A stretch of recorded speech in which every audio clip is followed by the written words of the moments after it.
Today, I will share a mysterious and chilling story about a dark ritual behind the success of Bu Leli's food stall. But before we begin, I kindly invite you to write salawat upon the Prophet Muhammad in the comments. May these salawat bear witness on the Day of Judgment and bring us the beloved intercession of the Prophet. Don't forget to like and subscribe to this channel. By doing so, you are helping to spread Islamic messages and may it become a source of ongoing charity for all of us. The rain hadn't fallen yet, but dark clouds loomed heavily above Karangjati village. The air was thick and damp, as if warning of something ominous about to unfold. In a corner of the village stood Bu Leli's warung, once bustling, filled with the aroma of delicious food, now silent, abandoned and frightening. Dry leaves piled up on the porch, a dusty hanging lamp swayed in the wind, and the signboard dangled crookedly on one hinge. Bu Leli sat alone inside. Her eyes were weary, her face pale, and her hands trembled. Since the sudden deaths of two regular customers, Minto and Surti, found lifeless and blue-skinned after dining at her stall, no one had dared to return. Rumors quickly spread that the warung was cursed, that the spirit from the Pasugihan, ritual pact for wealth, who once aided Bu Leli was now collecting souls faster than what had been agreed upon. The whispers weren't baseless. Every night, strange noises came from the back kitchen, scraping footsteps, whispers in ancient, indecipherable tongues, and the sharp metallic stench of blood suddenly filling the room. Bu Leli's husband, Pak Sastro, had long vanished. He claimed he was leaving for another city, but some said he was the first victim of her unholy deal. His belongings remained untouched in the back room. Even rats avoided that space. On the darkest night, when even the crickets fell silent, Bu Leli sat in the middle of the warung, staring into a large mirror hanging on the wall. It once belonged to her late mother, who had died tragically. In the reflection, her image no longer matched the woman who sat before it. Her face looked older, her eyes glowed red, and behind her stood a towering black figure, with long horns and a scaly body. Suddenly the lights went out. The entire warung was swallowed in darkness. Only the faint flicker from an old stove remained. Shadows moved along the walls, disconnected from Bu Leli's movements. Then the whispers returned, clearer this time. It is time. The final offering must be given. Bu Leli wept. Tears streamed down her cheeks as she screamed for forgiveness, crying out to the name of Allah she had long ignored. But there was no answer, only laughter. A terrible, echoing laugh, layered with moans and the clanging sound of hooves made of iron. Suddenly, the warung's door burst open from a violent gust of wind. A tall figure in a black cloak stepped inside. Its face was concealed behind a veil soaked in red. In its hand, it carried a small rusted bell, which rang softly with each step it took. The bell marked the arrival of a debt collector, from the other world. Bu Leli crawled backward in terror. Her body shook as she collapsed to the floor, clutching her knees, sobbing uncontrollably. I don't want this anymore. Take all the wealth. Take my warung. But please, don't take my life. Don't take my soul. The figure stood silently. Then it raised its left hand. From its long, clawed fingers, a blue flame formed, floating toward the mirror. The mirror shattered, and from the shards, the faces of the dead began to emerge. Minto, Surti, and even Pak Sastro's pale, wounded face. Bu Leli screamed. Her body convulsed violently. Blood poured from her mouth and nostrils. Her temperature dropped rapidly. Slowly, her skin blackened, burning from the inside out. Within minutes, all that remained was a shaking skeleton and the charred remnants of her clothes. The cloaked figure vanished, dissolving into mist blown away by the wind. Its bell dropped to the floor, ringing once, then fell silent. The next morning, villagers found Bu Leli's warung with its doors wide open. There were no signs of human presence, only moss-covered tables and chairs, and shards of a broken mirror scattered across the floor. In the corner, written in dried blood on the wall, was a chilling message. Those who are greedy will be buried by the pact they themselves created. The warung was shut down. The village council decided to demolish the building. But every time workers attempted to tear it down, the machinery would suddenly fail, construction workers would become possessed, and the cries of a woman echoed from underground. Eventually, the site was left untouched, overgrown with wild grass and thorny bushes. No one dared to come near. Even children who wandered too close would come home crying, claiming to have seen an old woman in a cook's outfit standing in the window, smiling, holding a blood-stained kitchen knife. To this day, the tale of Bu Leli's warung is whispered from one generation to the next. A forbidden story that must not be forgotten. A story about a woman who sold her soul for instant fortune. About demons who never give without demanding something in return. About a curse that doesn't just kill, but erases a person's name from history. May we be protected from the temptations of a misleading world. May Allah always guard us from dark pacts that bring destruction. If you love your mother, click like and subscribe to this channel now. In the village of Karangjati, there stood a modest food stall that looked quite ordinary from the outside. The walls were made of bare red bricks, unplastered and rough. The zinc roof was rusted and leaked in several places whenever it rained. And yet, strangely, the place was always full. From the break of dawn until late at night, it never ran out of customers. The place was known as Bu Leli's food stall. Bu Leli, the owner, was known as a friendly and sociable widow. She had once lived in hardship after losing her husband in an accident. But at some point, nobody knew exactly when, her life began to change. Her stall became increasingly popular. She bought a new motorbike, acquired paddy fields, and even moved into a large house at the edge of the village, rumored to have once belonged to the former village head. The villagers didn't ask too many questions. They preferred to enjoy Bu Leli's crispy fried chicken and spicy sambal, which people claimed was addicting. Some customers who only ate there once would return the very next day, unable to forget the taste. It was as if their tongues had been charmed, and their bodies felt strangely light after every meal. But for those who were observant, something felt off.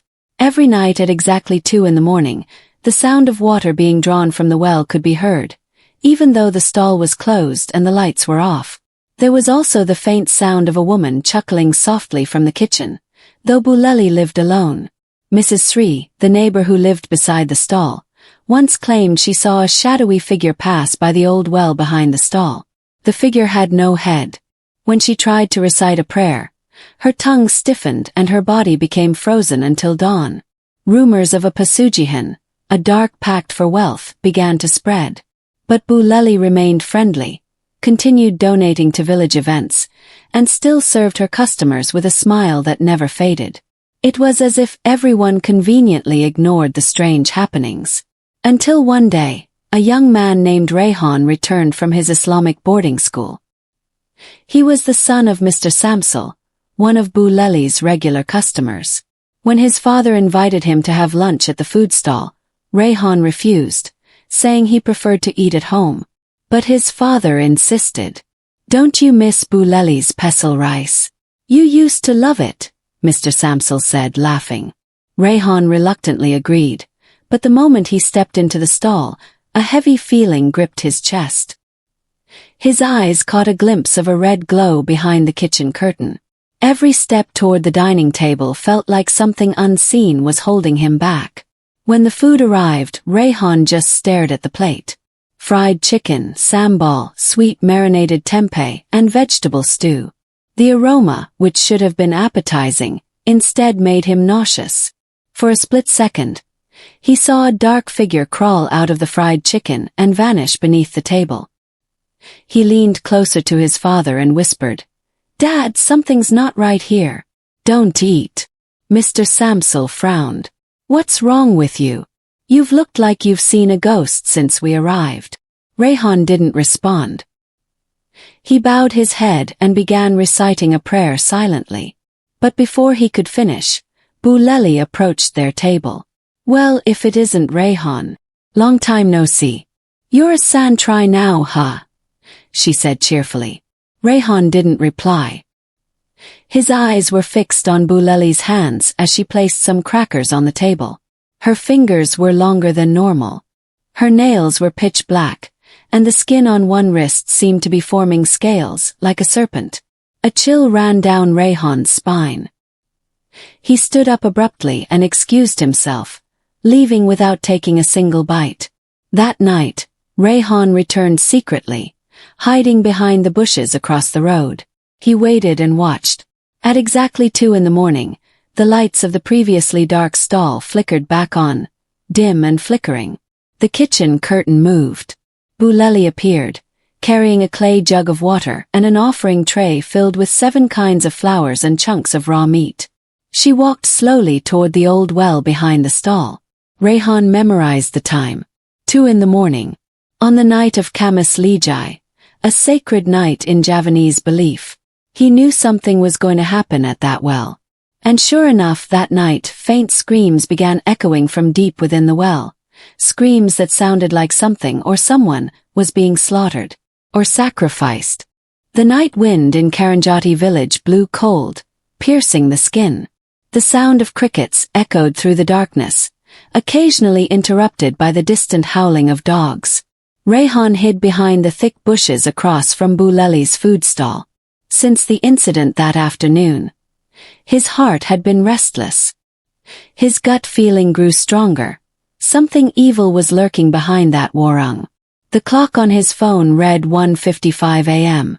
5 minutes to the exact time he had recorded earlier. The air grew heavier. The sky, once clear, was now covered in thick, dark clouds. The moon vanished. Only a dim street lamp lit the area around the warung. 2:01 a.m. A small light flickered on inside the stall. Through a gap in the kitchen curtain, Rayhan saw a shadow move. He crouched lower, calming his breath. Moments later, Bu Leli emerged from the back door, walking slowly toward the old well. She wore a brown batik cloth wrapped around her waist, her long hair disheveled and cascading down her back. In her left hand was a clay jar, and in her right, an offering tray filled with flowers, burning incense, and raw meat still dripping with fresh blood. Her steps were slow but deliberate. She wasn't in a rush, almost as if she knew this Lijai night was the moment her pact must be renewed. She sat cross-legged beside the well, placing the offerings precisely at the moss-covered rim of the stone circle. Then she lit the incense and the communion. White smoke rose, its sharp aroma creeping into the air. Rayhan held his breath. He began silently reciting Ayat al-Kursi. His heart pounded. His eyes remained fixed on the scene unfolding before him. Bu Leli began murmuring. Her lips moved in an incomprehensible chant. The murmurs grew louder. Suddenly, she threw the raw meat into the well, followed by the jar, which shattered upon hitting the bottom. Silence. Several seconds passed. Rayhan thought nothing would happen. But then, the well made a sound. Not water, not an echo, but laughter. A horrifying giggle of a woman, rising from the depths, as though coming straight from the bowels of the earth. A chilling wind swept through, carrying a stench that burned Rayhan's nose. He nearly slipped as he backed away too quickly, struggling not to scream. His body trembled. Still, he forced himself to look again. And that's when something emerged from the well. Hand. Yes, a long, thin hand with razor-sharp black nails reached out of the well. Then another. The hands gripped the edge, as though trying to pull something out. Before it could fully emerge, Bu Leli stood up and approached the hands. She touched them gently and whispered something, soothing, calming. The hands slowly sank back into the darkness. Rayhan couldn't take it anymore. He backed away and sprinted down a narrow path toward the house of Ustad's Hafids, his old religious teacher. When he arrived, he banged on the door over and over, his face pale, breath ragged. Ustad's Hafids, now elderly, came to the door with his sarong half-tied and cap askew. Seeing Rayhan like that, he immediately sensed something was wrong. "Come inside, son," the Ustad said. Rayhan didn't say much. Just one sentence, whispered but clear. "Ustads, I need to tell you about Bu Leli's warung, and the demon that guards her well."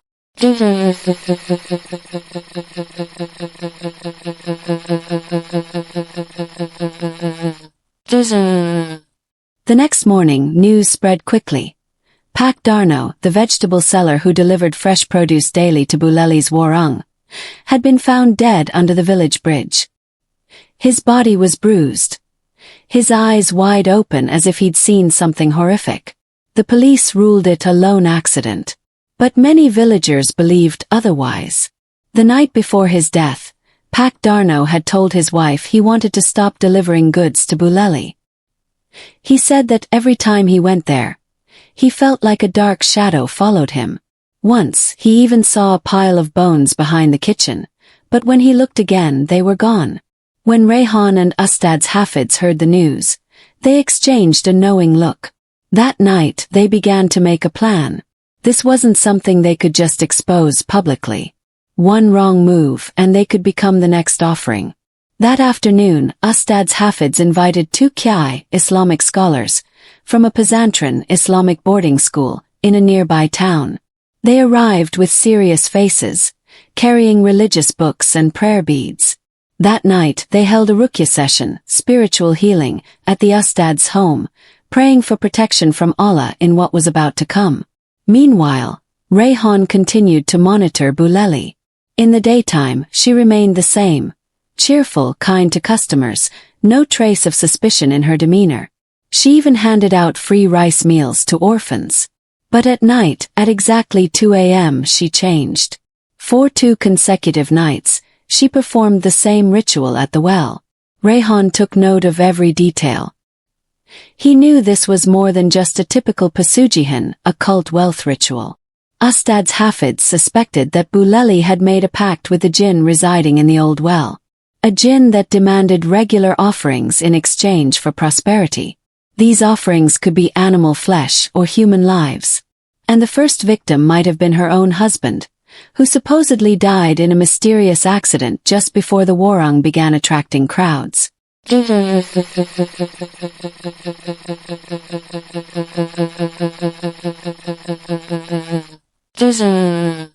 One night, after careful planning, Rayhan and the Qai agreed to confront the source of the evil on the next Kamis Lijai, sacred Thursday night in Javanese tradition. That night, they would bring ruqya water, verses from Manzil, and other spiritual tools. Their goal was not to destroy, but to bind the jinn so it could no longer accept Bu Leli's offerings. The clock showed 1:45 a.m. The night was deathly silent. The sky was pitch black. No stars. No moon. The 3 men stood about 20 meters from the warung, hidden behind a large banyan tree. 2:01 a.m. The back door opened. Bu Leli stepped out with her usual jar and offerings. But something was different. Her expression wasn't calm, she looked anxious, hurried. Maybe she sensed something was wrong. As she began burning the incense, the Qai began reciting holy verses from behind the tree. Their voices were low but powerful, resonating through the spiritual plane. Bu Leli grew uneasy. She looked around nervously. Suddenly the wind howled. Leaves spun in circles. The incense went out. From the well came a rumbling sound. Not laughter this time, but a roar. A sound like a wounded tiger, mixed with a woman's scream and a baby's cry. Bu Leli screamed hysterically. She tried to throw the offerings into the well, but something shot out. Not water, a black, dense smoke. It shot into the sky and formed a terrifying face, a face that Rayhan immediately recognized. It was the jinn of the well. That face turned toward Rayhan and the scholars. At that moment, Ustad's Hafid stepped forward and poured the ruqya water toward the well, followed by recitations of Ayat al-Kursi and Surah al-Jinn. The black smoke shrieked in agony, twisting and swirling, then vanished in an instant. Bu Leli collapsed, crying, screaming, then fell unconscious. The well rumbled violently, as if about to collapse. Cracks appeared in the ground around it. Suddenly, a thick spray of mud mixed with blood burst out, filling the air with a pungent metallic stench. They all stepped back, shielding themselves with prayers and sacred verses. When the dawn call to prayer rang out, everything went still. After that Malam Lijai night, Bu Leli's food stall was officially closed. The tantalizing smell of sambal terasai from the back kitchen was no more. The long line of customers stretching to the village road vanished. The warung's door was locked tight, its windows boarded with wooden planks. Still, villagers often cast anxious glances toward the house, especially when the sun dipped and darkness took hold. Bu Leli herself disappeared. Since the night she was found unconscious after the black smoke erupted from the old well, no one had seen her at home. The village head claimed that she was under strict watch by an Islamic boarding school in cooperation with several kais from outside the area. But rumors spread of her being taken to a secret place, to undergo cleansing rituals and be freed from the dark pact she had forged years ago. In Karangjati village, hushed voices and whispers grew louder. Some villagers claimed to dream of a woman with tangled hair and empty eyes, standing before the old well, her tears dripping blood.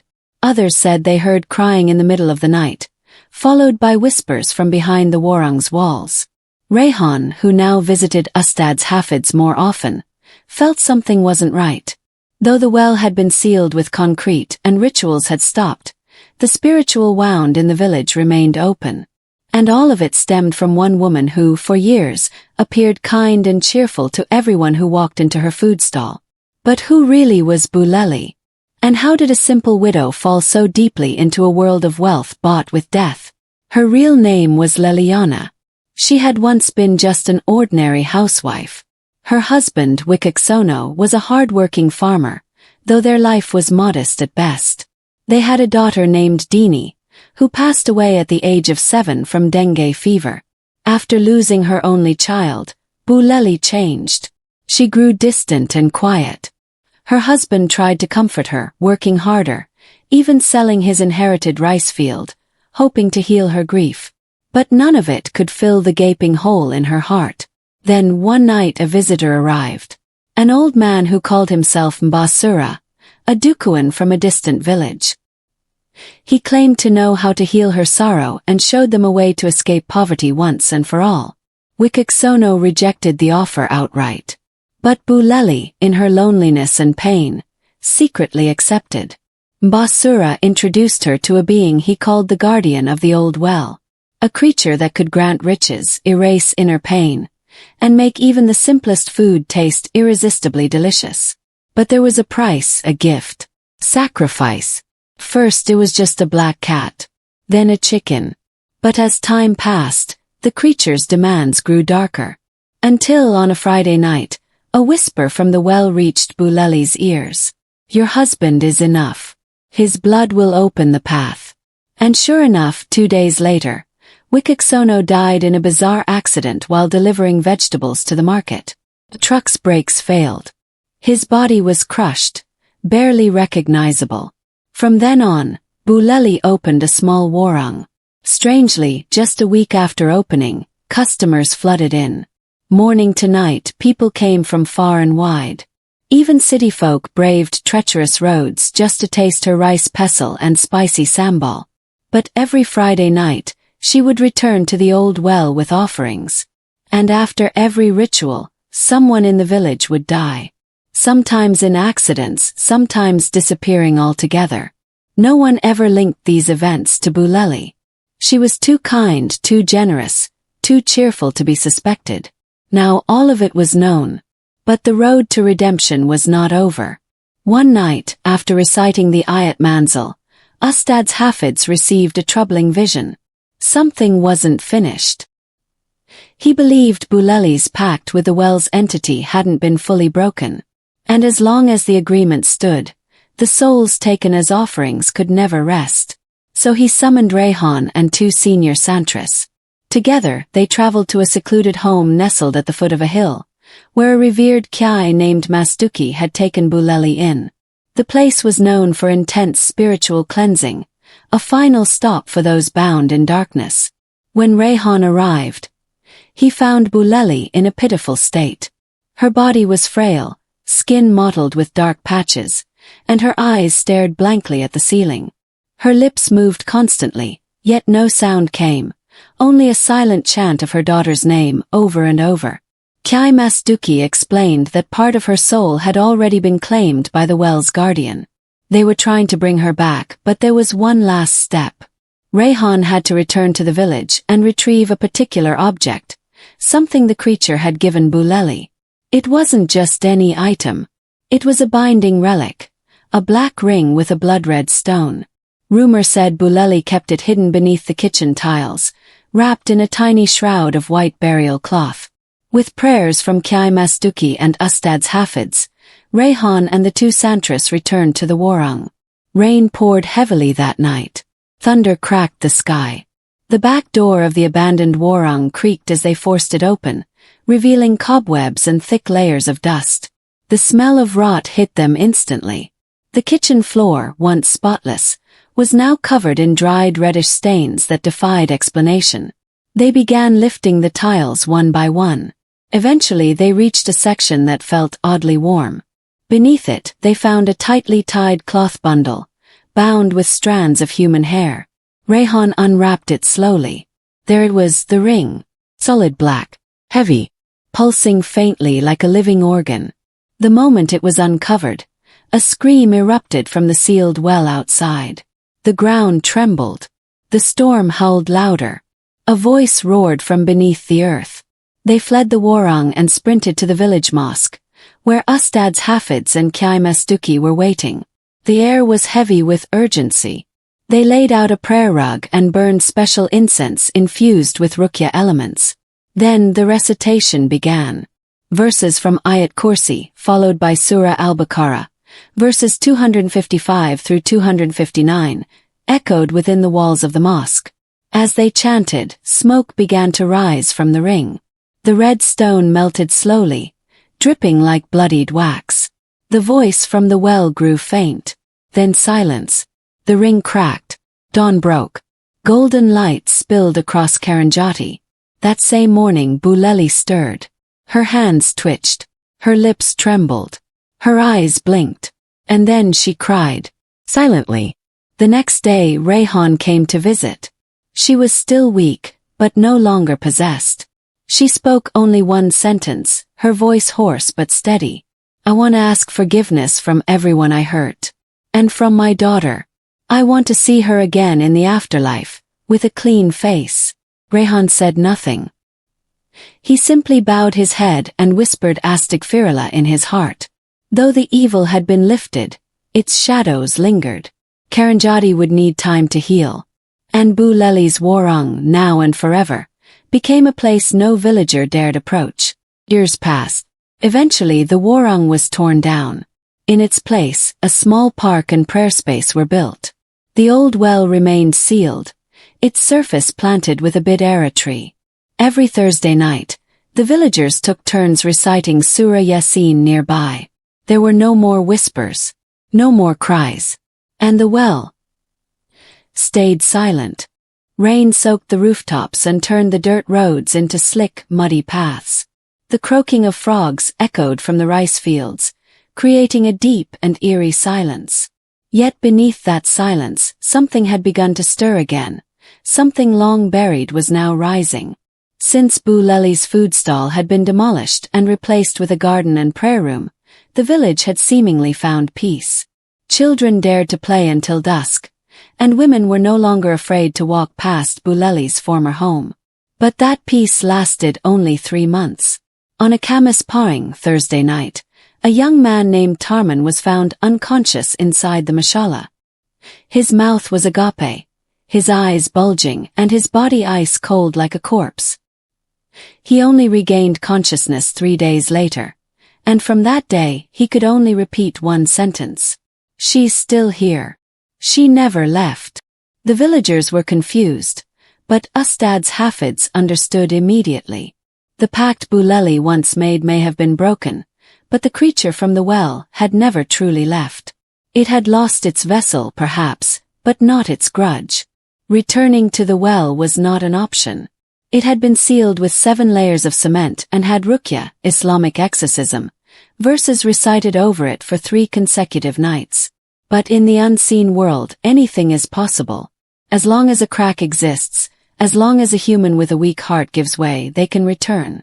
And that crack appeared in someone unexpected. His name was Arya. He was Bu Leli's nephew from the city, who came about a month after she was taken to a spiritual care home. Arya was young, around 22 years old, enthusiastic, polite, and seemingly kind. He claimed he wanted to continue the food business his aunt had built. The villagers gently refused. The village head explained that the place would never be used as a food stall again. But Arya wouldn't give up. Instead, he opened a new warung just a few meters from the original location, offering the same menu, even claiming the recipes came from Bu Leli's old notes. Strangely, within a week, Arya's food stall was booming. Customers came from all over.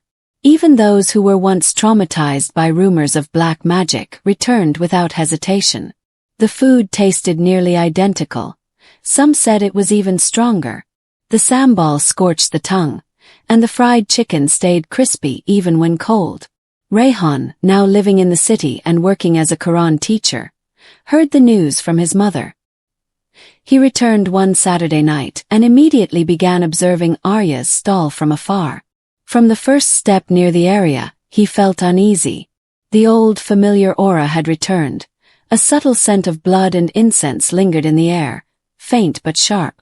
That night, Rayhan stayed at Ustad's Hafid's home. They spoke at length, planning how to investigate Arya. Ustad's Hafids had been suspicious from the start. He felt Arya's arrival wasn't mere coincidence. Perhaps there was an inherited spiritual link passed down by Bu Leli, knowingly or unknowingly. Or worse, perhaps the creature from the well had found a new host. The next night, Rayhan and Ustad's Hafids began surveillance. At exactly 2 a.m, the kitchen lights in Arya's warung were still on. There were no customers, but the sound of pots and spoons clanged from within. Then, the back door opened. Arya stepped out. But unlike Bu Leli, who once carried a clay water jug, Arya held a basin filled with blood. Fresh blood that still dripped. He poured it onto the empty patch of land behind the stall, right over the old sealed well. The ground did not absorb the blood.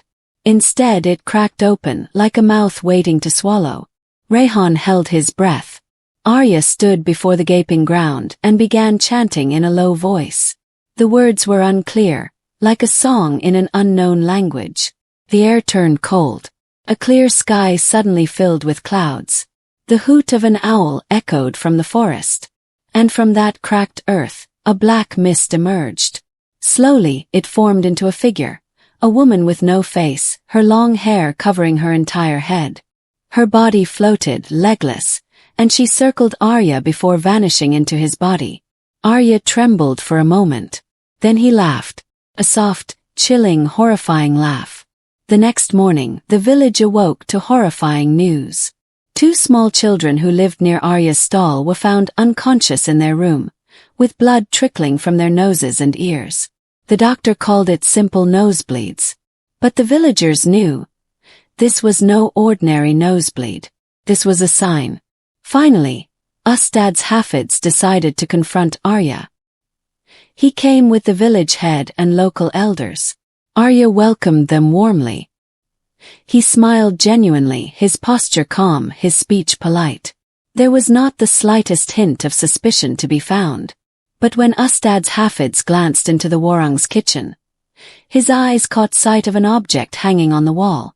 A necklace made of human hair, with a dried finger bone dangling from it. Ustad's Hafids said nothing. He knew the fight wasn't over. And this time, they weren't dealing with a grieving woman like Bu Leli. They were now facing someone who may have fully fused with the demon from the well.